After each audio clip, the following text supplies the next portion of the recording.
Once again, a very warm welcome to Raju PSK teleclasses. Last class, we discussed thin film interference. Thin film interference. The concept is a problem. Problem darkness and condition problem. That's a mistake. That's correct. That's class start. Okay. In thin film interference, what is the condition for darkness? Already we derived in last class. 2 mu t cos r equal to n lambda is the condition for darkness. You want to find the thickness. So t is equal to n lambda divided by 2 mu cos r. Clear alle? ഇതൊക്കെ ഞാൻ discuss ചെയ്തതാണ്. ഇതിൽ cos r ആണ് പ്രശ്നം. നിങ്ങൾക്കറിയാം ഈ ഫിഗറിൽ light വന്ന് വീണു. ആംഗിൾ ഓഫ് ഇൻസിഡൻസ് ആണ് തന്നത്. ഈ 30 ഡിഗ്രി ആംഗിൾ ഓഫ് ഇൻസിഡൻസാണ്. ദെൻ റിഫ്രാക്ട് ചെയ്തു, റിഫ്ലക്ട് ചെയ്തു, തിരിച്ചു വന്നു. ഇവിടുന്ന് റിഫ്ലക്ട് ചെയ്ത് തമ്മിൽ ഇൻ്റർഫിയർ ചെയ്തു. ഈ ആംഗിൾ ഉണ്ടല്ലോ, ഇതാണ് ആംഗിൾ ഓഫ് റിഫ്രാക്ഷൻ. ഇതിൽ ആംഗിൾ ഓഫ് റിഫ്രാക്ഷൻ തന്നിട്ടില്ല. സോ ഫസ്റ്റ് നമുക്ക് സ്നെൽസ് ലോ അപ്ലൈ ചെയ്യാം. n1 sin i equal to n2 sin r. n1 എന്ന് പറയുമ്പോൾ എയറിൽ നിന്നാണ് വരുന്നത്. അപ്പോൾ 1 into sin 30 equal to n2 എന്ന് പറഞ്ഞാൽ സോപ്പ് അല്ലേ. സോപ്പിൻ്റെ റിഫ്രാക്റ്റീവ് ഇൻഡെക്സ് അവർ തന്നിട്ടുണ്ട്. എത്രയാ? 4/3 തന്നിട്ടില്ല, കുഴപ്പമില്ല. നമുക്ക് സോപ്പിൻ്റെ റിഫ്രാക്റ്റീവ് ഇൻഡെക്സ് അപ്രോക്സിമേറ്റ്ലി വാട്ടറിനോട് ഈക്വൽ ആക്കി എടുക്കാം കേട്ടോ. അപ്പോൾ നമുക്ക് 4/3 into sin r 1/2 equal to 4/3 sin r. So sin r equal to 3/8. 3/8. We want to find cos r. We know the trigonometric identity sin square r plus cos square r is 1. So what about cos r? Cos r equal to root of 1 minus sin square r, or cos r equal to root of 1 minus 9/64. Square idu 3/8 ന്റെ square, or cos r equal to root of 1 minus 64 minus 9, 53 divided by 64. 53 divided by 64. Or cos r is approximately 53/64 root ആണ്. approximately അതൊരു 0.9 വരും. 0.9 approximately കേട്ടോ. Then നമുക്ക് substitute ചെയ്യണം. Thickness അല്ലേ കാണേണ്ടത്. ഇപ്പോൾ ടി ഈസ് ഈക്വൽ ടു എന്നിൻ്റെ വാല്യൂ നമുക്ക് അറിയില്ല, n. ലാംഡയുടെ വാല്യൂ സബ്സ്റ്റിറ്റ്യൂട്ട് ചെയ്യാം, തന്നിട്ടുണ്ട് 600 ആങ്സ്ട്രം. ആങ്സ്ട്രം അങ്ങനെ തന്നെ കിടന്നോട്ടെ. ബൈ 2 ഇൻറ്റു മ്യൂ നമുക്കറിയാം വാട്ടറാണ്, 4/3 എന്ന് എടുക്കാം, 1.33 ഇൻറ്റു കോസാറിൻ്റെ വാല്യൂ അപ്രോക്സിമേറ്റ്ലി 0.9. ഇത് ചെയ്താൽ നിങ്ങൾക്ക് T is equal to 2500 angstrom, approximately 2500 angstrom into n വരും. n. ഇനി എന്നിൻ്റെ വാല്യൂ 0 വരില്ല. കാരണം നിങ്ങൾക്കറിയാം തിക്നെസ് 0 ആവാൻ പറ്റില്ലല്ലോ. n1 ആവാം, 2 ആവാം, 3 ആവാം. n1 ആയാൽ നമ്മുടെ ആൻസർ 2500 ആങ്സ്ട്രം. അതുമായി കമ്പയർ ചെയ്യുമ്പോൾ അപ്രോക്സിമേറ്റ് ആയിട്ടൊരു ആൻസർ ഉണ്ട്. എന്നിൻ്റെ വാല്യൂ 2 കൊടുത്തു കഴിഞ്ഞാൽ നമുക്ക് 5000 കിട്ടും. അങ്ങനെ ഒരു ഓപ്ഷൻ ഇല്ല അതിനകത്ത്. അപ്പോൾ പിന്നെ ഉറപ്പിച്ചോ, എന്നിൻ്റെ വാല്യൂ എന്തായിരിക്കും? 1 ആയിരിക്കും. എന്നിൻ്റെ വാല്യൂ 1, 2, 3, 4, 5 ഏത് നമ്പർ വേണമെങ്കിൽ വരാം കേട്ടോ. അപ്പോൾ ചോയ്സ് നോക്കിയതിന് ശേഷം ആൻസർ ചെയ്യുക. അപ്പോൾ ഈ പ്രോബ്ലത്തിൽ എന്നിൻ്റെ വാല്യൂ 1 ആയിരിക്കണം. കാരണം അങ്ങനെ ഒരു ഓപ്ഷനേ അതിനകത്തുള്ളൂ. അപ്പോൾ നമുക്ക് ലാസ്റ്റ് ക്ലാസ്സിൽ പറ്റിയ മിസ്റ്റേക്ക് എന്താണെന്ന് ക്ലിയർ അല്ലേ? എനിക്ക് പറ്റിയ മിസ്റ്റേക്ക് എന്താണെന്ന് ക്ലിയർ അല്ലേ? മിസ്റ്റേക്ക് ഇതായിരുന്നു. ഞാൻ ഈ angle of incidence I 30 degree തന്നതിനെ r ആംഗിൾ ഓഫ് റിഫ്രാക്ഷൻ ആക്കി എടുത്താണ് പ്രോബ്ലം ചെയ്തത്. അപ്പോൾ ഈ പ്രോബ്ലത്തിൽ ആംഗിൾ ഓഫ് ഇൻസിഡൻസേ തന്നിട്ടുള്ളൂ. അതിൽ നമുക്ക് angle of refraction Snell's law ഉപയോഗിച്ച് കണ്ടുപിടിച്ചതിന് ശേഷമേ ഈ പ്രോബ്ലം ചെയ്യാൻ പറ്റുള്ളൂ. ക്ലിയർ ആയി കാണുമെന്ന് വിചാരിക്കണം. ഓക്കെ. ഈ തിൻ ഫിലിം ഇൻ്റർഫറൻസ് ഓൾറെഡി നമ്മൾ പഠിച്ചല്ലോ. അപ്പോൾ അതുമായി ലിങ്ക് ചെയ്യാവുന്ന ഒരു ഇൻട്രസ്റ്റിംഗ് ടോപ്പിക് കൂടെ ഞാൻ പറഞ്ഞുതരാം. Newton's rings. നിങ്ങൾ കേട്ടിട്ടുണ്ടോയെന്ന് അറിയില്ല. ന്യൂട്ടൺസ് റിങ്സ് നിങ്ങൾ IIT ബുക്കുകളൊക്കെ നോക്കിയാൽ കാണാം. ന്യൂട്ടൺസ് റിങ്സ് എന്നുള്ള കൺസെപ്റ്റ് കാണാം. ആക്ച്വലി അതിൻ്റെ ബേസിക് കൺസെപ്റ്റ് വരുന്നത് തിൻ ഫിലിം തന്നെയാണ്. തിൻ ഫിലിം ഇൻ്റർഫറൻസ് തന്നെയാണ്. നമുക്ക് നോക്കാം. ഓക്കെ. ഇത് plano convex lens. Very very thin plano convex lens. താഴെ ഈ കാണുന്ന ഈ സാധനം ഒരു ഗ്ലാസ് പ്ലേറ്റ് ആണ്. ഗ്ലാസ് പ്ലേറ്റ്, ഒരു സർഫസ്, അത്രയും മീനിങ് ഉള്ളൂ. ഇതിനിടയിലുള്ള ഈ ഗ്യാപ്പ് കണ്ട്, ഈ വൈറ്റ് പോർഷൻ, ആ വൈറ്റ് പോർഷനാണ്, അതായത് ഇതിനിടയിലുള്ള ഈ ഗ്യാപ്പ്, ഈ പോർഷൻ, അതുപോലെ ഈ പോർഷൻ, അത് എയർ ആണത്. എയർ ഫിലിം എന്ന് വേണമെങ്കിൽ പറഞ്ഞോളൂ. ഒരു എയർ ഗ്യാപ്പ്. നമുക്ക് ഈ എക്സ്പെരിമെൻറ്റിൽ വേണമെങ്കിൽ ഇവിടെ ലിക്വിഡ് ഇൻസർട്ട് ചെയ്യാം, ഓയിൽ കൊണ്ടുവരാം, ഓയിൽ, അപ്പം നമുക്കിവിടെ ഓയിൽ ഫില്ല് ചെയ്യാം, അങ്ങനെയൊക്കെ ചെയ്യാം. തൽക്കാലം ഞാൻ ആദ്യം ഡിസ്കസ് ചെയ്യാൻ പോകുന്നത് എയർ വെച്ചുകൊണ്ടുള്ള എക്സ്പെരിമെൻ്റാണ്. ഈ ഗ്യാപ്പിൽ ആരാണ്? എയറാണ്. ലൈറ്റ് ഇതാ നോർമലായി വന്ന് വീണു, നോർമലായി വന്ന് വീണാൽ നോർമലായിട്ട് അകത്തേക്ക് കയറുന്ന നിങ്ങൾ പഠിച്ചിട്ടുണ്ട്. ഒരു പാർട്ട് ലൈറ്റ് എന്ത് സംഭവിച്ചു? ഒരു പാർട്ട് ലൈറ്റ് ഇതായി ഈ സർഫസിൽ നിന്ന് തട്ടി റിഫ്ലക്റ്റ് ചെയ്ത് പുറത്തോട്ട് വന്നു, ഇവിടുന്ന് റിഫ്ലക്റ്റ് ചെയ്തു. കുറച്ച് ലൈറ്റ് ഇതാ റിഫ്രാക്റ്റ് ചെയ്ത് താഴെ വന്ന് അവിടെ നിന്ന് റിഫ്ലക്റ്റ് ചെയ്ത് തിരിച്ചിങ്ങോട്ട് വന്നു. അപ്പോൾ എന്ത് സംഭവിക്കും ചോദിച്ചു കഴിഞ്ഞാൽ, ഒരു ഒബ്സർവർ ഇവിടെ നിൽക്കുകയാണെങ്കിൽ, അതായത് ഈ പ്ലാനോ കോൺവെക്സ് ലെൻസിൻ്റെ ലോവർ സൈഡിൽ നിന്ന് റിഫ്ലക്റ്റ് ചെയ്ത് വരുന്ന ലൈറ്റും അതുപോലെ അവിടുന്ന് റിഫ്രാക്റ്റ് ചെയ്ത് എയർ ഗ്യാപ്പിലൂടെ താഴേക്ക് ഇറങ്ങി താഴത്തെ സർഫസിൽ നിന്ന് തട്ടി തിരിച്ചു വരുന്ന ലൈറ്റും തമ്മിൽ ഇൻ്റർഫിയർ ചെയ്യാം. അങ്ങനെയാണെങ്കിൽ നമുക്കെന്ത് കിട്ടാം? കാരണം ഈ ലൈറ്റിനെയും ഈ ലൈറ്റും വേണമെങ്കിൽ നമുക്ക് ഈ ഒരു പോയിന്റ് ഒരു സോഴ്സ് ആക്കി എടുക്കാം, ഈ ഒരു പോയിന്റ് ഒരു സോഴ്സ് ആക്കി എടുക്കുകയാണെങ്കിൽ അത് രണ്ടും കൊഹറൻറ്റ് സോഴ്സാണ്. കാരണം both are derived from this source. Okay, അപ്പോൾ നമ്മൾ തിൻ ഫിലിമിൽ പഠിച്ച അതേ കൺസെപ്റ്റ് നമുക്കിവിടെ അപ്ലൈ ചെയ്യാം. അങ്ങനെ ഇവർ ഇൻ്റർഫിയർ ചെയ്തു. ഇവരുടെ ഇൻ്റർഫിയർ ചെയ്തതിന് ശേഷം നമുക്കൊരു പാറ്റേൺ കിട്ടി. അപ്പോൾ സാധാരണ ലൈറ്റ് നോർമലായി വന്ന് വീഴുന്ന അറേഞ്ച്മെൻ്റ് ആണിത്. നോർമലായി വന്ന് വീഴുന്ന ലൈറ്റ് നോർമലായി താഴേക്ക് പോയി ആ ലെൻസിൻ്റെ ലോവർ സൈഡിൽ നിന്നും കുറച്ച് ലൈറ്റ് അവിടെ നിന്നും കുറച്ച് ലൈറ്റ് അവിടുന്ന് താഴേക്ക് റിഫ്രാക്റ്റ് ചെയ്ത് ആ എയർ ഗ്യാപ്പിലൂടെ താഴെ ചെന്ന് താഴെയുള്ള ഗ്ലാസ് പ്ലേറ്റിൽ തട്ടി തിരിച്ചു വന്ന് വീണ്ടും നമുക്ക് എന്ത് കിട്ടും? നമുക്ക് ഈ ലൈറ്റ് റേയും കിട്ടും. അപ്പോൾ ഈ ലൈറ്റ് റേയും അല്ലെങ്കിൽ അവരുടെ വേവ് ഫ്രണ്ടുകൾ തമ്മിൽ എന്ത് ചെയ്യാം? ഓവർലാപ്പ് ചെയ്യാം. അങ്ങനെ നേരത്തെ പറഞ്ഞ പോലെ ഇൻ്റർഫറൻസ് പാറ്റേൺ കിട്ടാം. ഓക്കെ, ഇനി ഓൾറെഡി നമ്മൾ ഡിറൈവ് ചെയ്തിട്ടുണ്ടായിരുന്നു 2 mu t cos r. 2 mu t cos r is equal to n lambda is the condition for darkness. അതായത് destructive interference. 2 mu t cos r equal n lambda is the condition for darkness. ആ concept ഞാൻ കഴിഞ്ഞ ക്ലാസ്സിൽ discuss ചെയ്ത് തന്നതാണ്. എന്തുകൊണ്ട് n lambda വന്നു എന്നുള്ള കാര്യമൊക്കെ ഞാൻ ഡിസ്കസ് ചെയ്ത് തന്നതാണ്. അപ്പോൾ അങ്ങനെയാണെങ്കിൽ നമുക്ക് ഇവിടെ 2 ഇൻറ്റു മ്യൂവിൻ്റെ വാല്യൂ നമുക്ക് 1 എടുക്കാം. എന്തുകൊണ്ടാണ് ഇവിടെ 1 എടുക്കുന്നത്? ഇവിടെ എയർ ആയതുകൊണ്ട്, ഈ ഭാഗത്ത് എയർ ആയതുകൊണ്ടാണ് നമ്മൾ മ്യൂവിൻ്റെ വാല്യൂ 1 എടുക്കുന്നത്. ഇവിടെ മ്യൂ എടുക്കേണ്ടത് ഈ പ്ലാനോ കോൺവെക്സ് ലെൻസിൻ്റെ മെറ്റീരിയലിൻ്റെ മ്യൂ അല്ല എടുക്കേണ്ടത് കേട്ടോ. എന്താണോ ഈ ഗ്യാപ്പിൽ വരുന്നത്, ആ ഗ്യാപ്പിൽ വരുന്ന മീഡിയത്തിൻ്റെ, കാരണം അവിടെയാണ് നമ്മൾ ഈ റിഫ്രാക്റ്റ് ചെയ്ത് വന്നു എന്ന് പറഞ്ഞത്. ഇൻറ്റു തിക്നെസ് ടി എന്നെടുക്കാം. അതുപോലെ തന്നെ കോസാറിൻ്റെ വാല്യൂ നോക്കൂ. ഈ നോർമൽ ഇൻസിഡൻസ് ഇവിടെ വന്ന് വീഴുന്നു. അപ്പോൾ അവിടെ ആംഗിൾ ഓഫ് റിഫ്രാക്ഷൻ എന്ന് പറയുമ്പോൾ ഈ സർഫസിന് താഴേക്ക് പോകുമ്പോഴുള്ള ആംഗിൾ ഓഫ് റിഫ്രാക്ഷൻ എന്ന് പറഞ്ഞാൽ വെരി വെരി വെരി സ്മോൾ ആയിരിക്കും. അപ്പോൾ കോസാറിൻ്റെ വാല്യൂ കോസ് 0 അപ്രോക്സിമേറ്റ്ലി നമ്മൾ 1 എഴുതും. That is equal n lambda. ഓർമ്മയ്ക്ക് എക്സാക്ട്ലി ആറിൻ്റെ വാല്യൂ 0 അല്ല കേട്ടോ, it is very very small. അതുകൊണ്ട് കോസാറിൻ്റെ value theta is very small. നമ്മൾ അങ്ങനെ എടുക്കാറില്ല, തീറ്റ വെരി വെരി സ്മോൾ ആണെങ്കിൽ. അപ്പോൾ നമ്മളിവിടെ കോസാറിൻ്റെ വാല്യൂ അപ്രോക്സിമേറ്റ്ലി എന്താക്കി എടുത്തു? 1 ആക്കി എടുത്തു. അപ്പോൾ 2t is equal to n lambda എന്ന് വരും. അപ്പോൾ t ഈസ് ഈക്വൽ ടു നമുക്ക് n ലാംഡ ഡിവൈഡർ ബൈ 2 എന്ന് വരും. n lambda by 2.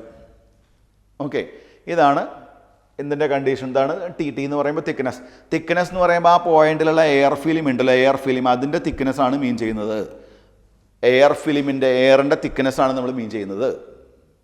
ഓക്കെ, ഇതിപ്പോൾ ഈ തിക്നെസ് എല്ലാ ഭാഗങ്ങളിലും സെയിം അല്ലാത്തത് കാരണം നമുക്ക് കിട്ടുന്ന പാറ്റേണും അതുപോലെ ആയിരിക്കും. ഓക്കെ, ഇപ്പം ന്യൂട്ടൺസ് റിങ്സ് നമുക്ക് ആ കൺസെപ്റ്റ് നമുക്ക് എന്തുമായിട്ട് കമ്പയർ ചെയ്യാം? തിൻ ഫിലിമുമായിട്ട് കമ്പയർ ചെയ്യാം. ഫിലിം എന്ന് പറയുമ്പോൾ എയർ ഗ്യാപ്പാണ് ഇവിടെ ഫിലിം എന്ന് പറഞ്ഞ മീനിങ്ങിൽ വരുന്നത്. എല്ലാ ഭാഗത്തും തിക്നെസ് സെയിം അല്ല, തിക്നെസ് മാറുന്നതിനനുസരിച്ച് നമ്മൾ കാണുന്ന പാറ്റേണും ചെറിയ വ്യത്യാസം വരും. ഓക്കെ, ഇപ്പോൾ ന്യൂട്ടൺസ് റിങ്സ് എന്ന് പറഞ്ഞാൽ അഗെയിൻ ഇൻ്റർഫറൻസ് പാറ്റേൺ ആണ്. ഇൻ്റർഫറൻസ് പാറ്റേൺ നമ്മളിവിടെ റെഡ് ലൈറ്റ് ആണ് ഉപയോഗിക്കുന്നതെങ്കിൽ നമുക്ക് കിട്ടുന്ന ബ്രൈറ്റ് ബാൻഡുകളെല്ലാം എന്തായിരിക്കും? റെഡ് ആയിരിക്കും. ഡാർക്ക് ബാൻഡ് എന്ന് പറയുമ്പോൾ നോ ലൈറ്റ് റീജിയൻ ആയിരിക്കും. പിന്നെ ഞാനിപ്പോൾ ഒരു റേയുടെ കാര്യം മാത്രമേ പറഞ്ഞുള്ളൂ. എല്ലാ ഭാഗത്തും ലൈറ്റ് വന്ന് വീഴുന്നുണ്ട്. ആ ലൈറ്റ് എല്ലാം എന്ത് ചെയ്യുന്നുണ്ട്? ഇതുപോലെ ഇതിൻ്റെ ലോവർ ലെയറിൽ നിന്നും പിന്നെ ഈ ഗ്ലാസ് പ്ലേറ്റിൽ നിന്നും റിഫ്ലക്റ്റ് ചെയ്ത് വരുന്നുണ്ട്. അവർ തമ്മിൽ ഇൻ്റർഫിയർ ചെയ്തിട്ടാണ് നമുക്ക് എന്ത് കിട്ടുന്നത്? പാറ്റേൺ കിട്ടുന്നത്. ഇനി പാറ്റേൺ എങ്ങനെ ഇരിക്കും ഞാൻ കാണിച്ചു തരാം. നോക്കൂ, ന്യൂട്ടൺസ് റിങ്സിൽ ഫ്രിഞ്ച് പാറ്റേൺ എങ്ങനെയായിരിക്കും? ഇതാ, ഒരു ഒബ്സർവർ ഇവിടെ നിന്ന് താഴേക്ക് നോക്കുമ്പോൾ നിറയെ ലൈറ്റ് റേസ് വരുന്നുണ്ട്. ഓക്കെ, ലൈറ്റ് റേസ് വരുന്നു. ഈ ലെയറിൽ നിന്ന് ഈ കോൺവെക്സ് സൈഡിൽ നിന്ന് റിഫ്ലക്റ്റ് ചെയ്ത് വരുന്നു. പിന്നെ റിഫ്രാക്റ്റ് ചെയ്ത് താഴെ വന്ന് വീണ്ടും റിഫ്ലക്റ്റ് ചെയ്ത് വരുന്നു. ഇവർ തമ്മിൽ ഇൻ്റർഫിയർ ചെയ്താണ് നമുക്ക് പാറ്റേൺ കിട്ടുന്നത്. ഇപ്പം നമ്മൾ ഇതിൻ്റെ ഈ പോർഷൻ ഉണ്ടല്ലോ, ഈ ഭാഗം നമ്മൾ ഒബ്സർവ് ചെയ്താൽ നമുക്ക് ഡാർക്കായിട്ടാണ് കിട്ടുക. തൊട്ടടുത്ത് ചുറ്റും ഉണ്ടാവും കേട്ടോ, ചുറ്റും ഉണ്ടാവേ എന്തായിട്ട് കിട്ടും? ബ്രൈറ്റ് ആയിട്ട് കിട്ടും. പിന്നെ കുറച്ചും കൂടെ അങ്ങോട്ട് പോയി കഴിഞ്ഞാൽ വീണ്ടും എന്ത് കിട്ടും? നമുക്ക് ബ്രൈറ്റ് കിട്ടും, ഡാർക്ക് കിട്ടും, ബ്രൈറ്റ് കിട്ടും, ഡാർക്ക് കിട്ടും. ഇതിൽ ഇമ്പോർട്ടൻ്റ് ആയിട്ടുള്ള കാര്യം, എല്ലാ ബ്രൈറ്റ് ബാൻഡുകളുടെയും തിക്നെസ് സെയിം അല്ല. തിക്നെസ് ഈ തിക്നെസ് സെയിം അല്ല. എല്ലാ ബ്രൈറ്റ് ബാൻഡുകളുടെ തിക്നെസ്സും സെയിം അല്ല. അതിന് കാരണം നമ്മൾ ഇവിടുന്ന് അങ്ങോട്ട് പോകുമ്പോൾ ഇവിടെ നമ്മൾ തിക്നെസ്സിൻ്റെ വാല്യൂ അപ്രോക്സിമേറ്റ്ലി 0. ഇവിടുന്ന് ഇങ്ങോട്ട് പോകുന്തോറും ഈ എയർ ഗ്യാപ്പിൻ്റെ തിക്നെസ് കൂടി വരുന്നത് കാരണം എന്ത് സംഭവിക്കും? നമുക്ക് കിട്ടുന്ന റിങ്സ് ലൈക്ക് അറേഞ്ച്മെൻ്റ് എല്ലാം സെയിം തിക്നെസ് അല്ല. ഞാൻ വേറൊരു എക്സാമ്പിൾ കൂടെ കാണിച്ചു തരാം നിങ്ങൾക്ക് മനസ്സിലാവാൻ. ന്യൂട്ടൺസ് റിങ്സ് എക്സ്പെരിമെൻറ്റിൽ നമ്മൾ ആ പ്ലാനോ കോൺവെക്സ് ലെൻസ് ഇല്ലേ, അതിൻ്റെ സെൻട്രൽ പോർഷൻ നമുക്ക് ഡാർക്കായിട്ടാണ് കിട്ടുക. ഈ പോർഷൻ ഡാർക്കായിട്ടാണ് വരിക. ഓക്കെ, ഇനി സെൻറ്റർ നമ്മൾ സൈഡിലോട്ട് പോകുന്നു. അങ്ങനെ പോകുമ്പോൾ നമുക്കൊരു ബ്രൈറ്റ് ബാൻഡ് വരും. ഈ ഗ്രീൻ കളർ ബ്രൈറ്റ് ബാൻഡിനെ കാണിക്കുന്നു. ഓക്കെ, ഇനി അതിന് ശേഷം നമുക്ക് വീണ്ടും ഇതാ ഡാർക്ക് വരുന്നുണ്ട്, കണ്ടോ? ഡാർക്ക് വരുന്നു, പിന്നെ വീണ്ടും ബ്രൈറ്റ് വരുന്നു, അങ്ങനെ പോകുന്നു. അപ്പം നമ്മൾ പുറത്തോട്ട് പോകുന്നതോറും എന്ത് സംഭവിക്കും? റിങ്സ് കിട്ടും. പക്ഷെ ആ റിങ്സിൻ്റെ തിക്നെസ് സെയിം ആയിരിക്കില്ല. കാരണം എന്താ ചോദിച്ചു കഴിഞ്ഞാൽ, നമുക്ക് പുറത്തോട്ട് പോകുന്നതോറും നമ്മൾ ആ എയർ ഗ്യാപ്പിൻ്റെ തിക്നെസ് ഡിഫറൻ്റ് അല്ലേ? അപ്പോൾ ന്യൂട്ടൺസ് റിങ്സ് എക്സ്പെരിമെൻറ്റിൽ ഇൻ്റർഫറൻസ് പാറ്റേൺ ആണ് നമുക്ക് കിട്ടുന്നത്. ആ ഇൻ്റർഫറൻസ് പാറ്റേൺ എന്ന് പറയുമ്പോൾ അതിൻ്റെ സെൻറ്റർ ഡാർക്ക് ആയിരിക്കും, ദെൻ ബ്രൈറ്റ് ഡാർക്ക് എന്ന് പറഞ്ഞ് പോകും. ഇതിൽ ഇമ്പോർട്ടൻറ്റ് മാറ്റർ, നമ്മൾ ഗ്രീൻ ലൈറ്റ് ആണ് ഉപയോഗിക്കുന്നതെങ്കിൽ സെൻട്രൽ മാക്സിമം ഡാർക്ക് ആയിരിക്കും. ദെൻ ബ്രൈറ്റ് ബാൻഡ് എന്ന് പറഞ്ഞാൽ മീൻ ചെയ്യുന്നത് ഗ്രീൻ കളറാണ്. ഡാർക്ക് ബാൻഡ് എന്ന് പറഞ്ഞാൽ മീൻ ചെയ്യുന്നത് നോ കളർ എന്നാണ്. അപ്പോൾ ഓൾറെഡി നമ്മൾ ഡിറൈവ് ചെയ്തത് 2 mu t cos r = n lambda is the condition for darkness. അപ്പോൾ നിങ്ങളോട് ബ്രൈറ്റ്നെസ്സിൻ്റെ കണ്ടീഷൻ ചോദിച്ചാലോ? അപ്പോൾ നിങ്ങളൊന്നും ചെയ്യാനില്ല. 2 mu t cos r = 2n + 1 × λ/2 എന്ന് എടുക്കാം. നേരത്തെ ചെയ്തതുപോലെ മ്യൂവിൻ്റെ വാല്യൂ മ്യൂ അപ്രോക്സിമേറ്റ്ലി 1 എടുക്കാം, കാരണം എയർ അല്ലേ. അതുപോലെ കോസാറിൻ്റെ വാല്യൂ അപ്രോക്സിമേറ്റ്ലി നമുക്ക് എന്തെടുക്കാം? 1 എടുക്കാം, കാരണം ആറിൻ്റെ വാല്യൂ പ്രോബ്ലത്തിൽ നമ്മൾ അപ്രോക്സിമേറ്റ്ലി എന്താക്കി എടുക്കും? 0 ഡിഗ്രി ആയിട്ട് എടുക്കും. കാരണം ലൈറ്റ് നോർമലായി വന്ന് വീണ് റിഫ്രാക്ട് ചെയ്ത് പോകുന്ന കേസാണ് നമ്മൾ സാധാരണ ഡിസ്കസ് ചെയ്യാറുള്ളത്. ക്ലിയർ ആണെന്ന് വിചാരിക്കുന്നു. ഈ പോർഷൻ IIT ലെവലിൽ പ്രിപ്പയർ ചെയ്യുന്ന കുട്ടികളാണെങ്കിൽ നിങ്ങൾ എന്ത് ചെയ്യണം? വേറെ ബുക്കുകൾ റെഫർ ചെയ്യണം. നമുക്കത് ഡൗട്ട് ക്ലിയറൻസ് പിന്നെ ലേറ്റർ ക്ലാസ്സുകളിൽ ചെയ്യാം കേട്ടോ. അതുപോലെ മെഡിക്കൽ സ്റ്റുഡൻസ് ഈ പോർഷനിൽ ഇതിൻ്റെ ഡെറിവേഷൻ പാർട്ടിൽ ഒന്നും പോകേണ്ട കാര്യമില്ല. ജസ്റ്റ് എന്താണ് ന്യൂട്ടൺസ് റിങ്സ് എന്നുള്ള ഒരു അവയർനെസ് ഉണ്ടാക്കി വയ്ക്കുക. കൂടുതൽ കാര്യങ്ങൾ പഠിക്കേണ്ട കാര്യമില്ല, കാരണം it is out of syllabus. കാരണം ഇപ്പോൾ കുറേ വർഷങ്ങളായിട്ട് ഈ ഭാഗത്ത് നിന്ന് ക്വസ്റ്റ്യൻസ് ചോദിക്കുന്നില്ല. അതുകൊണ്ട് ന്യൂട്ടൺസ് റിങ്സ് ജസ്റ്റ് ഒരു അവയർനെസ്സിന് വേണ്ടി മാത്രം ഞാൻ ഡിസ്കസ് ചെയ്തതാണ്. ഓക്കെ, ഈ ചാപ്റ്ററിലെ മോസ്റ്റ് ഇൻട്രസ്റ്റിംഗ് ടോപ്പിക്കിലോട്ടാണ് നമ്മൾ കിടക്കുന്നത്, ഡിഫ്രാക്ഷൻ. നിങ്ങളുടെ ഡെയിലി ലൈഫുമായിട്ടൊക്കെ വളരെയധികം ഡിപ്പെൻഡ് ചെയ്ത് കിടക്കുന്ന ഒരു കൺസെപ്റ്റാണ് ഡിഫ്രാക്ഷൻ ഓഫ് ലൈറ്റ്. അപ്പോൾ നിങ്ങൾക്കൊരു ഡൗട്ട് തോന്നാം, ഇടയ്ക്ക് ഡിഫ്രാക്ഷൻ പാറ്റേൺ എന്ന് സാറ് പറഞ്ഞില്ലേ? അപ്പോൾ ബേസിക്കലി നിങ്ങൾ NCERT ബുക്ക് വായിക്കുക, ഇൻ്റർഫറൻസും ഡിഫ്രാക്ഷനും ഏകദേശം ഒരേ ഫിനോമിനൻസ് തന്നെയാണ്.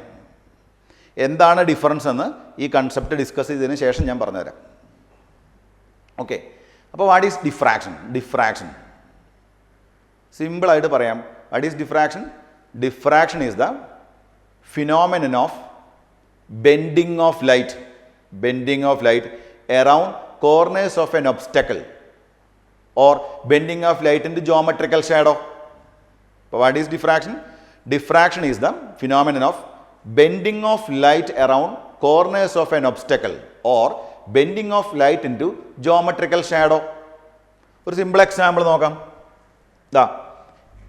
ഈ വരച്ചത് plane wave front. See this one plane wave front. ഈ പ്ലെയിൻ വേവ് ഫ്രണ്ട് ഒരു ഒപ്പേക്ക് ആയിട്ടുള്ള ഒരു ബോഡിയുടെ മുകളിൽ വന്നു. ഒരു സ്ഫിയർ ആണെന്ന് വിചാരിച്ചു. ഈ ബോഡി ലൈറ്റിനെ കടത്തി വിടാത്തൊരു ബോഡിയാണത്.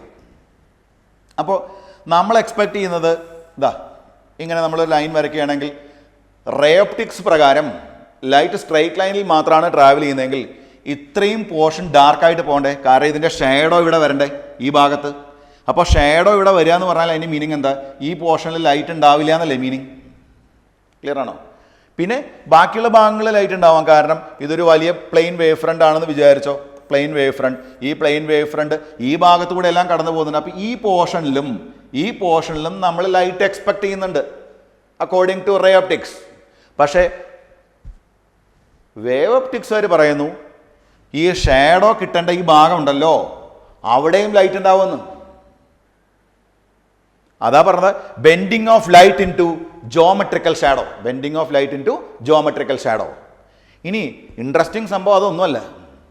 കാരണം ഇതിൻ്റെ ഓപ്പോസിറ്റ് ലൈറ്റ് ഉണ്ടാവില്ലെന്ന് റേ ഓപ്റ്റിക്സുകാർ പറഞ്ഞു. പക്ഷേ ലൈറ്റ് ഉണ്ടെന്ന് വേ ഓപ്റ്റിക്സുകാർ പറഞ്ഞു. അതിൽ തന്നെ ഈ ഭാഗം നല്ല ബ്രൈറ്റ് ആയിരിക്കും അത്രേ. അപ്പം നമ്മളിവിടെ സ്ക്രീൻ വെച്ചാൽ എന്ത് സംഭവിക്കും? സ്ക്രീൻ വെച്ചാൽ സംഭവിക്കുന്നത് ഒരു ഡിഫറെൻറ്റ് പാറ്റേൺ. നമ്മൾ ഇതുവരെ യങ്സ് ഡബിൾ സ്ലിറ്റ് എക്സ്പെരിമെൻറ്റിൽ കണ്ടതുപോലെയല്ല, ഡിഫറൻ്റ് ആയിട്ടുള്ള ഒരു പാറ്റേണാണ് നമുക്ക് കിട്ടുക. ആ പാറ്റേൺ എങ്ങനെയായിരിക്കും എന്ന് ഞാൻ ഡിസ്കസ് ചെയ്ത് തരാം. എന്താ റീസൺ അറിയോ? ഈ ലൈറ്റ് ഇങ്ങനെ വരുമ്പോൾ ഹൈജൻ തിയറി പ്രകാരം ഈ ഒരു പോയിന്റ് എടുക്കാം, അതുപോലെ ഈ ഒരു പോയിന്റ് എടുക്കാം. ബാക്കിയുള്ളതൊക്കെ അവിടെ നിൽക്കട്ടെ. 2 പോയിന്റ്സ് എടുത്തു. ഈ പോയിന്റ് എടുത്താൽ ലൈറ്റ് ഇങ്ങോട്ട് മാത്രമല്ല ട്രാവൽ ചെയ്യാമെന്ന്. ലൈറ്റ് ഇതാ ഇങ്ങോട്ട് ട്രാവൽ ചെയ്യാം, ഇങ്ങോട്ട് ട്രാവൽ ചെയ്യാം, ഇങ്ങോട്ട് ട്രാവൽ ചെയ്യാം, ഇങ്ങോട്ട് ട്രാവൽ ചെയ്യാം, ഇങ്ങോട്ട് ട്രാവൽ ചെയ്യാം, ഇതാ ഇങ്ങോട്ട് ട്രാവൽ ചെയ്യാം. അതുപോലെ ഈ പോയിന്റിൻ്റെ കാര്യം പറഞ്ഞു കഴിഞ്ഞാൽ ലൈറ്റിന് ഇങ്ങോട്ട് പോവാം, ലൈറ്റ് ഇങ്ങോട്ട് പോവാം, ലൈറ്റ് ഇങ്ങോട്ട് പോവാം, ലൈറ്റ് ഇങ്ങോട്ട് പോവാം, ഇതാ ഇവിടേക്കൊക്കെ പോവാം. അതായത് ഈ പോയിന്റ് ആരായിട്ട് ആക്ട് ചെയ്യും? പോയിന്റ് സോഴ്സ് ആയിട്ട് ആക്ട് ചെയ്യും അക്കോർഡിംഗ് ടു ഹൈജൻസ്. അപ്പോൾ ഈ പോയിന്റിൽ നിന്നും ലൈറ്റ് ആ മുന്നോട്ട് മാത്രമല്ല പോകുന്നത്, എല്ലാ ഡയറക്ഷനിലേക്കും പോകുന്നുണ്ടെന്ന്. അപ്പോൾ നോക്കൂ, ഇപ്പോൾ ഈ പോയതും ഈ പോയതും ഈ പോയതിൻ്റെയും വേവ് ഫ്രണ്ടാണ് നമ്മൾ ഈ മാർക്ക് ചെയ്യുന്നത്. അതുപോലെ ഇവിടുന്ന് പോയതിൻ്റെ വേവ് ഫ്രണ്ടാണ് നമ്മൾ ഇങ്ങനെ മാർക്ക് ചെയ്യുന്നത്. ഈ വേവ് ഫ്രണ്ടുകൾ ഓവർലാപ്പ് ചെയ്യുന്നു. അപ്പോൾ റേ ഓപ്റ്റിക്സ് പ്രകാരം നമ്മൾ എക്സ്പെക്ട് ചെയ്യുന്ന ഒരു ഇമേജേ അല്ല നമുക്ക് ഇവിടെ കിട്ടുന്നത്, വേ ഓപ്റ്റിക്സിൽ കിട്ടുന്നത്. ക്ലിയറായോ പറഞ്ഞത്? ഇനി നിങ്ങൾക്ക് വേറെ സിമ്പിൾ എക്സാമ്പിൾ പറഞ്ഞുതരാം. അതായത് ഫോർ എക്സാമ്പിൾ എയ്റോപ്ലെയിൻ കണ്ടിട്ടുണ്ടല്ലോ എല്ലാവരും. സൺലൈറ്റ് താഴേക്ക് വരുന്നു, എർത്തിൻ്റെ സർഫസിലേക്ക് വരുന്നു, എയ്റോപ്ലെയിൻ പറന്നു പോകുന്നു. എയ്റോപ്ലെയിൻ്റെ ഷാഡോ ആരെങ്കിലും എർത്ത് സർഫസിൽ നമുക്ക് കിട്ടാറുണ്ടോ? ഷാഡോ കിട്ടാറില്ല. കിട്ടണമെങ്കിൽ നമ്മുടെ എയ്റോപ്ലെയിൻ ഒരുപാട് താഴ്ന്നു പറക്കണം, ഒരുപാട് ഹൈറ്റ് കുറവായിട്ടേ പറക്കാൻ പാടുള്ളൂ. അപ്പം ഞാൻ പറഞ്ഞു വന്നത് അത്രയേ ഉള്ളൂ. എയ്റോപ്ലെയിൻ്റെ ഷാഡോ നമുക്ക് ഗ്രൗണ്ടിൽ കിട്ടാറില്ല. അതിന് കാരണം സൺലൈറ്റ് വരുമ്പോൾ നമ്മുടെ എയ്റോപ്ലെയിൻ ആ ലൈറ്റിനെ ബ്ലോക്ക് ചെയ്യുന്നുണ്ട്. അപ്പോൾ ഷാഡോ കിട്ടേണ്ടതാണ്, പക്ഷെ കിട്ടില്ല. അതിന് കാരണം എന്ത് സംഭവിക്കും? എയ്റോപ്ലെയിൻ്റെ ബോഡിയിലുള്ള ഓരോ പോയിന്റുകളും സോഴ്സായിട്ട് ആക്ട് ചെയ്യുന്നു. എന്നിട്ട് ഷാഡോയിലേക്ക് പോലും ലൈറ്റ് ബെൻഡ് ചെയ്ത് വരുന്നു. മനസ്സിലായോ? അപ്പോൾ bending of light around corners of an obstacle or bending of light into geometrical shadow is called diffraction. Okay, നമ്മുടെ സിംഗിൾ സ്ലിറ്റ് ഡിഫ്രാക്ഷനിലേക്ക് പോകുമ്പോൾ നോക്കൂ, ഇതാ plane wave front allowed to pass through a narrow slit. What happens? The wavefronts will be like this. Then അവർ സ്ക്രീനിൽ വന്ന് hit ചെയ്യുന്ന സമയത്ത് എല്ലാ പോയിന്റുകളിലും ഒരേ ഇൻറ്റൻസിറ്റി അല്ലെന്ന്. ഓക്കെ, പ്ലെയിൻ വേവ് ഫ്രണ്ട് അതുപോലെ കടന്നുപോയി, പ്ലെയിൻ വേവ് ഫ്രണ്ടായി തന്നെ കടന്നുപോയി സ്ക്രീനിൽ വന്ന് വീഴുകയാണെങ്കിൽ മാത്രമേ നമുക്ക് ഒരു പരിധിവരെ യൂണിഫോം ഇൻറ്റൻസിറ്റി കിട്ടുള്ളൂ. ഇപ്പോൾ നോക്കാം നമുക്ക്. ഇതുകൊണ്ടോ, ഈ പോയിന്റിലാണ് നമ്മൾ സെൻട്രൽ മാക്സിമം കിട്ടുന്നത്. ലൈറ്റ് റേ അങ്ങോട്ട് വരാം, ലൈറ്റ് റേസ് ഇതാ ഇങ്ങോട്ട് പോവാം, ഇങ്ങോട്ട് പോവാം, ഇങ്ങോട്ട് പോവാം, ഇങ്ങോട്ട് പോവാം, ഇങ്ങോട്ട് പോവാം, ഇങ്ങോട്ട് പോവാം. ബാക്കിലോട്ട് പോകുന്നത് നമ്മൾ നെഗ്ലക്റ്റ് ചെയ്യും. ബാക്ക് വേവ് ഇല്ലെന്നല്ലേ പറഞ്ഞത്. ഈ ആംഗിൾ എത്ര ഡിഗ്രി വരണം? 90 ഡിഗ്രി വരണം. ഈ ആംഗിൾ എത്ര ഡിഗ്രി വരണം? 90 ഡിഗ്രി വരണം. ഈ ആംഗിൾ എത്ര ഡിഗ്രി വരണം? 90 ഡിഗ്രി വരണം. കാരണം വേവ് ഫ്രണ്ടും റേയും തമ്മിലുള്ള ആംഗിൾ എന്തായിരിക്കണം? 90 ഡിഗ്രി ആയിരിക്കണം. അപ്പം നമ്മൾ സ്ക്രീനിൽ ഒബ്സർവ് ചെയ്യുമ്പോൾ നമുക്ക് കിട്ടുന്ന യൂണിഫോം ഇലിമിനേഷൻ അല്ലെന്ന്. ശരിക്കും നിങ്ങൾ ആലോചിച്ച് നോക്ക്, ഈ സ്ലിറ്റ് ആണെങ്കിൽ ശരിക്കും ഈ സ്ലിറ്റിന് ഓപ്പോസിറ്റ് ആയിട്ടുള്ള ഈ ഒരു ഭാഗത്ത് മാത്രമല്ലേ ലൈറ്റ് വരാൻ പാടുള്ളൂ റേ ഓപ്റ്റിക്സ് ആണെങ്കിൽ. പക്ഷേ അങ്ങനെയല്ല, ഈ പോർഷനിലും ലൈറ്റ് ഉണ്ട്, ഈ പോർഷനിലും ലൈറ്റ് ഉണ്ട്. യൂണിഫോം ഇൻറ്റൻസിറ്റി അല്ലെന്ന് മാത്രം. ഓക്കെ, അനദർ എക്സാമ്പിൾ നോക്കൂ. ഇവിടെ കുറച്ചുകൂടെ വൈഡായ സ്ലിറ്റാണ് നമ്മൾ ഉപയോഗിച്ചത്. നേരത്തെ നമ്മൾ ഉപയോഗിച്ച സ്ലിറ്റ് വെരി വെരി നാരോ ആയിരുന്നു. വൈഡ് സ്ലിറ്റ് ആണെങ്കിൽ നേരത്തെ ഉള്ളതുപോലെ സംഭവിക്കണം എന്നില്ല. അതാ ഈ പോർഷൻ എന്തായിരിക്കും? ഇവിടെ സെൻട്രൽ മാക്സിമം വരും. ഇതാണ്ടോ ചെറിയ ഒരു ഇത് വന്നിരിക്കുന്നു. ഓക്കെ, ഈ ആംഗിൾ വേവ് ഫ്രണ്ടും റേയും തമ്മിലുള്ള ആംഗിൾ എന്തായിട്ട് നിൽക്കണം? 90 ഡിഗ്രിയായിട്ട് നിൽക്കണം. അപ്പോൾ വെരി ഇമ്പോർട്ടൻറ്റ് മാറ്റർ, സ്ലിറ്റിൻ്റെ സൈസുമായിട്ട് ടു മച്ച് റിലേറ്റഡ് ആണ് ഡിഫ്രാക്ഷൻ. ഇപ്പോൾ ഡിഫ്രാക്ഷൻ എഫക്റ്റ് സ്ക്രീനിൽ മോർ വിസിബിൾ ആവണമെങ്കിൽ വരുന്ന ലൈറ്റിൻ്റെ വേവ് ലെങ്ത്തും ഒപ്പം സ്ലിറ്റിൻ്റെ വിഡ്ത്തും തമ്മിൽ ഒരു റിലേഷൻഷിപ്പ് ഉണ്ട്. ഓൾറെഡി NCERT ബുക്കിൽ ഒരു പ്രോബ്ലം വന്നു പോയിട്ടുണ്ട്. S/S is equal to λ/d എന്ന് പറഞ്ഞ്. അത് ഈ ഡിഫ്രാക്ഷൻ എക്സ്പ്ലെയിൻ ചെയ്തതിന് ശേഷം ഞാൻ നിങ്ങൾക്ക് ക്ലിയർ ആക്കി തരാം. ഓക്കെ, NCERT ബുക്കിൽ നിങ്ങൾക്ക് ഡിസ്കസ് ചെയ്ത് തന്നിരിക്കുന്നത് സിംഗിൾ സ്ലിറ്റ് ഡിഫ്രാക്ഷൻ എന്ന കൺസെപ്റ്റാണ്. Single slit diffraction. Okay, single slit. ഫിഗറിലോട്ട് നോക്കൂ. ഇതാണ് സ്ലിറ്റ്, എ സ്മോൾ ഗ്യാപ്പ്. ഈ ആരോ മാർക്സ് കണ്ടോ നിങ്ങൾ? ഈ ആരോ മാർക്കുകൾ കാണിക്കുന്ന ലൈറ്റ് റേ ആണ്. റേ അതായത് ഇൻഫിനിറ്റിയിൽ നിന്ന് വരുന്ന ലൈറ്റ് റേ ആണ് ഈ ആരോ മാർക്ക് വെച്ച് കാണിച്ചിരിക്കുന്നത്. അപ്പോൾ ഇതിന് പെർപെൻഡിക്കുലർ ആയിട്ടായിരിക്കും വേവ് ഫ്രണ്ട്. നിങ്ങൾക്ക് അറിയാം പ്ലെയിൻ വേവ് ഫ്രണ്ട്. അപ്പോൾ plane wave front allowed to pass through a narrow slit. Okay, ഈ പ്ലെയിൻ വേവ് ഫ്രണ്ട് നാരോ സ്ലിറ്റിലൂടെ കടത്തിവിട്ടാൽ എന്ത് സംഭവിക്കും? ഈ സൈസ് ഉണ്ടല്ലോ, സ്ലിറ്റിൻ്റെ സൈസ് വെരി ഇമ്പോർട്ടൻറ്റ്. കാരണം വൈഡ് സ്ലിറ്റ് ആണെങ്കിൽ പ്രത്യേകിച്ച് ഒന്നും സംഭവിക്കില്ല, വന്ന ലൈറ്റ് അതുപോലെ കടന്നു പോകും. പക്ഷെ നാരോ സ്ലിറ്റ് ആണെങ്കിൽ എന്ത് സംഭവിക്കും? ഈ വരുന്ന ലൈറ്റ് സ്ട്രെയിറ്റ് ലൈനിൽ മാത്രമല്ല ട്രാവൽ ചെയ്യുക, ഇങ്ങോട്ട് മാത്രമല്ല പോവുക. അതുപോലെ നമ്മൾ ഒബ്സർവ് ചെയ്താൽ ഒരു കാര്യം മനസ്സിലാവും, ലൈറ്റ് ഇതാ ഇങ്ങോട്ടും പോയിട്ടുണ്ട്, ഇങ്ങോട്ടും പോയിട്ടുണ്ട്, ഇവിടേക്കും പോയിട്ടുണ്ട്, ഇവിടേക്കും പോയിട്ടുണ്ട്, ഇവിടേക്കൊക്കെ പോയിട്ടുണ്ട്. ഇപ്പോൾ ഇവിടെ തന്നെ ഇതാ ഇങ്ങനെ പോയിട്ടുണ്ട്, ഇതാ ഇങ്ങനെ പോയിട്ടുണ്ട്, അതുപോലെ ഇതാ ഇങ്ങനെ പോയിട്ടുണ്ട്. അപ്പോൾ ഈ ആംഗിൾ ഉണ്ടല്ലോ, ഈ ആംഗിൾ നമുക്ക് 90 ഡിഗ്രി ആക്കി എടുക്കാം.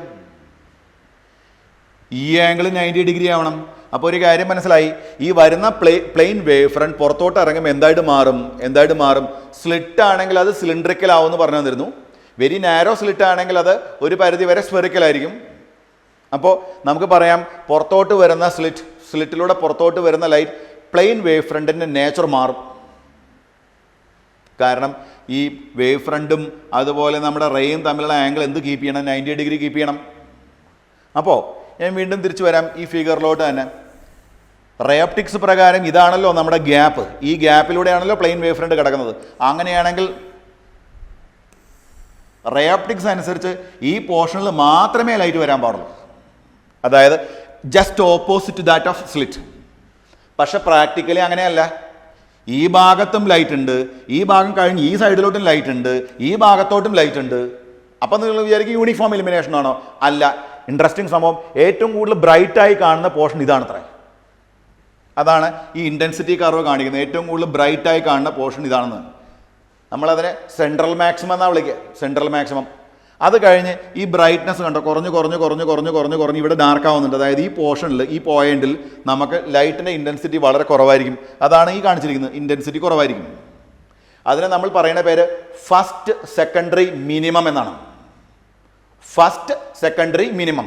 അത് കഴിഞ്ഞാൽ അതോടെ അവസാനിക്കുമെന്ന് വിചാരിച്ചവർക്ക് തെറ്റിപ്പോയി. ഇതാ നോക്ക്, ഈ ഇൻറ്റൻസിറ്റി 0 ശേഷം പിന്നെയും കൂടി ഇവിടെ ബ്രൈറ്റ് ആവും. അതായത് ഇതാ ഈ ബ്രൈറ്റ് കാണിച്ചിരിക്കുന്നുണ്ടോ, ബ്രൈറ്റ് ആവും. അപ്പോൾ bright dark bright dark bright dark അങ്ങനെ പോകുന്നു. പക്ഷെ നമ്മുടെ യങ്സ് ഡബിൾ സ്ലിറ്റ് എക്സ്പെരിമെൻറ്റിൽ നമ്മൾ കണ്ട ആ പാറ്റേണുമായി കമ്പയർ ചെയ്യുമ്പോൾ ഇത്തിരി വ്യത്യാസമുണ്ട് ഇവിടെ. കാരണം ഇവിടെ സെൻട്രൽ മാക്സിമം നല്ല ബ്രൈറ്റ് ആയിരിക്കും. അത് കഴിഞ്ഞ് പിന്നെ ഡാർക്ക് വരും, ബ്രൈറ്റ് വരും, ഡാർക്ക് വരും, ബ്രൈറ്റ് വരും, ഡാർക്ക് വരും, ബ്രൈറ്റ് വരും, താഴേക്കുണ്ട് കേട്ടോ അതുപോലെ. പക്ഷേ പിന്നെ രണ്ടാമത് കാണുന്ന ഈ സെൻട്രൽ മാക്സിമം കഴിഞ്ഞ് വരുന്ന ബ്രൈറ്റ്, അത് കഴിഞ്ഞ് വരുന്ന ബ്രൈറ്റ്, അത് കഴിഞ്ഞ് വരുന്ന ബ്രൈറ്റ്, ഈ ബ്രൈറ്റുകളുടെയൊക്കെ ഇൻറ്റൻസിറ്റി കുറഞ്ഞു വരും സിംഗിൾ സ്ലിറ്റ് ഡിഫ്രാക്ഷനിൽ. അപ്പോൾ കൺസെപ്റ്റ് സെയിം ആണ്, ലൈറ്റ് റേസ് ഇൻ്റർഫിയർ ചെയ്ത് കിട്ടുന്ന പാറ്റേൺ ആണ്, ഇൻ്റർഫറൻസ് പാറ്റേൺ തന്നെയാണ് ശരിക്കും. പക്ഷേ നമ്മളതിനെ ഈ ഒരു സെക്ഷനിൽ നമ്മളതിനെ വിളിക്കുന്നത് ഇൻ്റർഫറൻസ് പാറ്റേൺ എന്നല്ല, പകരം നമ്മളതിനെ ഡിഫ്രാക്ഷൻ എന്ന് പറയും. ആക്ച്വലി ഡിഫ്രാക്ഷൻ എന്ന് പറഞ്ഞാൽ എന്ത് തന്നെയാണ്? ഇൻ്റർഫറൻസ് ഓഫ് ലൈറ്റ് തന്നെയാണ്. നിങ്ങളുടെ NCERT ബുക്കിലെ സിംഗിൾ സ്ലിറ്റ് ഡിഫ്രാക്ഷനിലേക്ക് ഒന്ന് വരാം നമുക്ക്. Page number 369. ഇതാ ഈ ആരോ മാർക്ക് എന്തിനെയാണ് കാണിക്കുന്നത്? ആരോ മാർക്ക് കാണിക്കുന്നത് പ്ലെയിൻ വേവ് ഫ്രണ്ട്. ഇത് റേ, ഇത് പ്ലെയിൻ വേവ് ഫ്രണ്ട്. അപ്പോൾ plane wave front allowed to pass through a narrow slit. ഇതാണ് സ്ലിറ്റ്. ഹൈജൻ്റെ തിയറി പ്രകാരം ഈ സ്ലിറ്റിലുള്ള ഓരോരോരോ പോയിന്റുകളും ആരായിട്ട് ആക്ട് ചെയ്യും? സോഴ്സുകളായിട്ട് ആക്ട് ചെയ്യും. അവിടെ നിന്നെല്ലാം വേവ് ഫ്രണ്ട്സ് വരും. ആ വേവ് ഫ്രണ്ടുകളാണ് നമ്മുടെ സ്ക്രീനിൽ ഓവർലാപ്പ് ചെയ്യുന്നത്. ഈ ബ്ലാക്ക് കളറിൽ വരച്ചതാണ് സ്ക്രീൻ. സ്ക്രീനിൻ്റെ സെൻറ്റർ, അതുപോലെ ഒരു സൈഡിലോട്ട് പോകുന്നു, താഴേക്കും പോകുന്നു. ഈ സ്ക്രീനിൻ്റെ സെൻറ്റർ നമ്മൾ ഒബ്സർവ് ചെയ്താൽ നമുക്ക് മനസ്സിലാവും ആ ഭാഗത്ത് ലൈറ്റിൻ്റെ ഇൻറ്റൻസിറ്റി, നമ്മൾ ഇൻറ്റൻസിറ്റി പാറ്റേൺ വരയ്ക്കുകയാണെങ്കിൽ ആ പോയിന്റിലെ ഇൻറ്റൻസിറ്റിയുടെ വാല്യൂ ഒരു മാക്സിമം ആയിട്ട് കാണിച്ചിട്ടുണ്ട്. അതായത് ഈ പോർഷൻ കാണിക്കുന്നത് നമ്മുടെ സെൻട്രൽ മാക്സിമത്തിനെയാണ്, സെൻട്രൽ മാക്സിമം. ഓക്കെ, സെൻട്രൽ മാക്സിമത്തിൽ തന്നെ ഏറ്റവും കൂടുതൽ ഇൻറ്റൻസിറ്റി വരെ ഇത് ഈ പോയിൻ്റാണ്. ഈ പോയിന്റ് എന്ന് പറയുമ്പോൾ സ്ക്രീനിൻ്റെ സെൻറ്റർ. ഇനി അതിനുശേഷം ഇൻറ്റൻസിറ്റി കുറഞ്ഞ് 0. ഈ പോർഷനിൽ ഇൻറ്റൻസിറ്റി 0. അതായത് ഈ ഡാർക്ക് പോർഷൻ കണ്ടോ, NCERT ബുക്ക് നോക്കുക, ഡാർക്ക് പോർഷൻ. ആ ഡാർക്ക് പോർഷനെ നമ്മൾ വിളിക്കുന്ന പേര് ഫസ്റ്റ് ഡാർക്ക് എന്ന് പറയാം. NCERT ബുക്കിൽ അവർ പറഞ്ഞിരിക്കുന്ന പേര് first secondary minimum. Central maximum കഴിഞ്ഞാൽ ഫസ്റ്റ് സെക്കൻഡറി മിനിമം. അത് കഴിഞ്ഞാൽ പിന്നെ നമുക്ക് വീണ്ടും ലൈറ്റിൻ്റെ ഇൻറ്റൻസിറ്റി കൂടി. അതായത് കണ്ടോ ഇവിടെ വീണ്ടും ആര് വരുന്നു, ബ്രൈറ്റ് വരുന്നു. ഇതിനെ നമുക്ക് വേണമെങ്കിൽ ഫസ്റ്റ് ബ്രൈറ്റ് എന്ന് വിളിക്കാം, ഫസ്റ്റ് ബ്രൈറ്റ്, അല്ലെങ്കിൽ അതിനെ ഫസ്റ്റ് സെക്കൻഡറി മാക്സിമം എന്ന് പറയാം. ഇനി അതിനുശേഷം വീണ്ടും ഡാർക്ക് വരും, ഇതാ ഡാർക്ക്, അതായത് സെക്കൻഡ് ഡാർക്ക്. NCERT ബുക്കിൽ ഇവർ ഈ ഫിഗറിൽ ബ്ലൂ കളർ ഉപയോഗിച്ചു, ബ്ലൂ. അപ്പോൾ ഈ വന്ന ലൈറ്റ് എന്തായിരിക്കും, വന്ന ലൈറ്റ് ബ്ലൂ വേവ് ലെങ്ത് ആയിരിക്കും. അതുകൊണ്ടാണ് ബ്ലൂ കളറിൽ കാണിച്ചത്. ഡാർക്ക് എന്ന് പറഞ്ഞാൽ അവിടെ നോ കളർ എന്നാണ് മീനിങ്. അപ്പോൾ ഈ എക്സ്പെരിമെൻറ്റിൽ central maximum, first dark, first bright, second dark, second bright, so on, അങ്ങനെ പോകുന്നു. ഓർമ്മിക്കുക, first dark or first secondary minimum, this one first bright or first secondary maximum and so on.